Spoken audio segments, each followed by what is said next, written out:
YouTube, and welcome to another episode of the Albino Rhino beer review.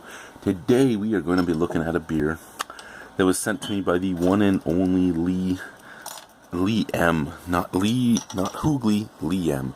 So thank you very much for sending this beer, my good buddy. Anyway, this is from Wild Rose. I had a few things from Wild Rose. Now this beer mail was just sent today. This beer did have, it's actually fairly sticky. It did have an explosion. The bottle didn't break. The cap has not given fully because nothing's dripping out now. But at some point, something probably froze or got shook so much that something ended up coming out of it. Nothing I can do except for try it now, because I know that this did not take all that long to get to me, and if I don't try it now, I do chance it oxidizing pretty severely. It happened to two beers. The other beer had a full crack. When I popped it, it had the full psh, so it was full of carbonation still, and it didn't taste oxidized at all, so I'm hoping the same for this one, because this is the Flanders Ave, which is from their Barrel Age series. So Flanders Ave is a red Flanders ale, brewed in Alberta. What is the ABV on that? Is that 9? I can't make that out. That's it's not focusing for you either. Let's bring it in slow and see what we can get. Yeah, I can't get that.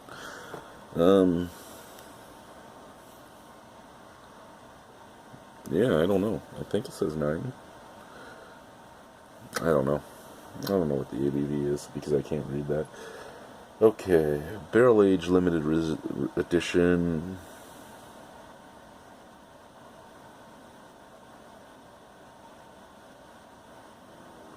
Okay, barrel aging your beer in something that used to have other liquids. Yeah, I get that, but what did it have?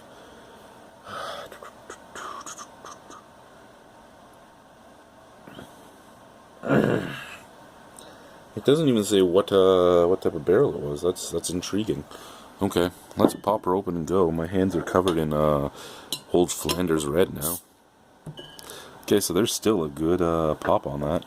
A really good pop. There it is, raising up the bottle.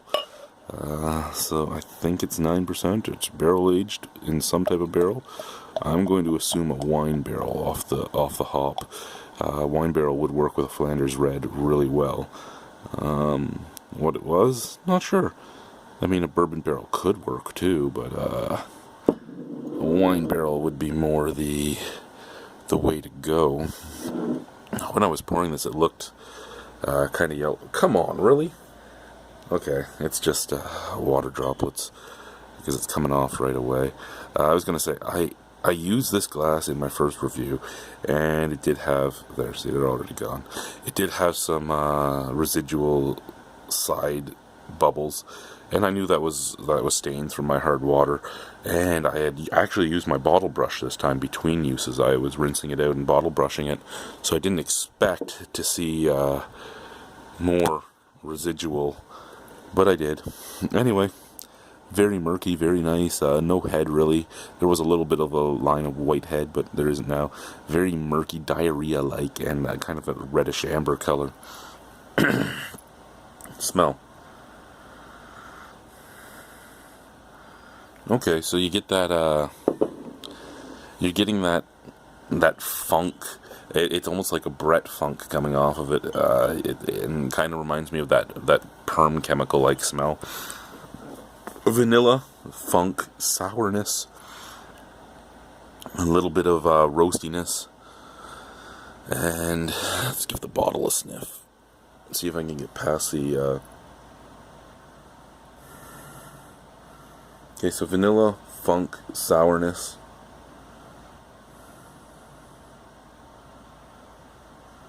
And almost a little touch of grape.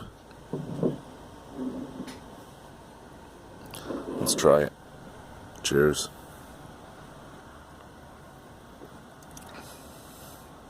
Okay. So first, there is no sign of oxidization, and that's amazing for me. I was worried. I'm glad that it didn't have it.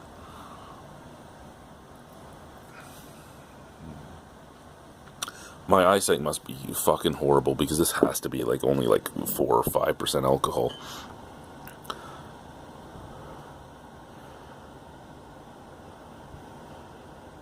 Come on. Focus in.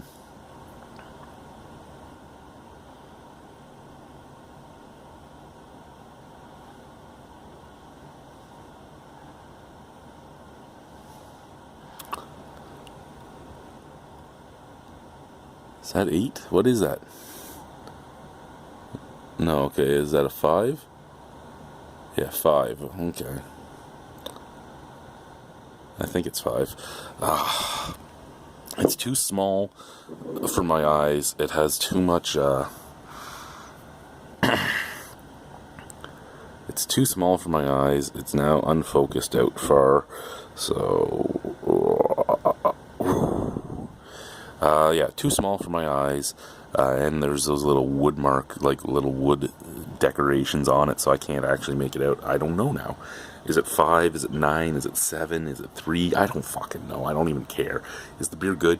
Yeah, I'm going to guess it's around 4 to 6% alcohol because it does not feel like anything higher than that.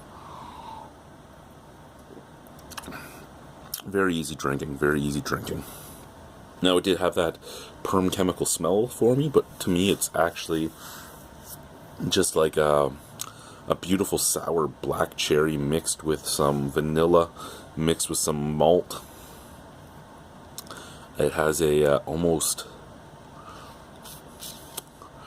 caramel backfill. Like there's almost like a caramel note sitting on the back palate.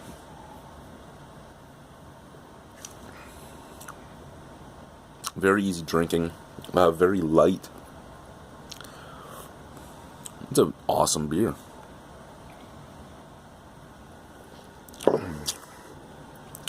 Like if you like sour ales, this is a beer for you.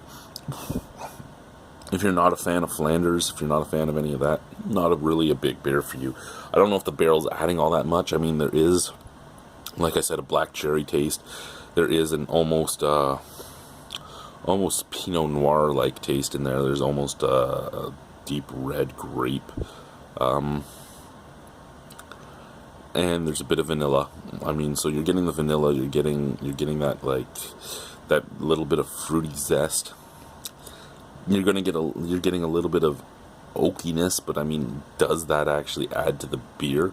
It'll add to what the price tag of the beer is, but does it add to the beer itself? I don't know. I don't know what the base of this tasted like. I don't know if the barrel is where they soured it. If the barrel's where they soured it, and they soured it more naturally than kettle souring, then fucking A, keep throwing it in a barrel. If they kettle soured it and then threw it in a barrel, do you have the original version too? Because that would be interesting to see. But actually, because it's had that perm chemical smell, I'm curious if the barrel would have knocked down the funkiness and took away that almost perm chemical taste. Because I've never had a beer that has that smell and doesn't have the taste until now. I mean, it smelled like my mother's hair salon. It tastes amazing. So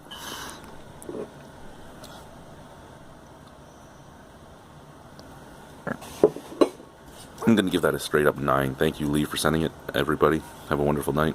Bye.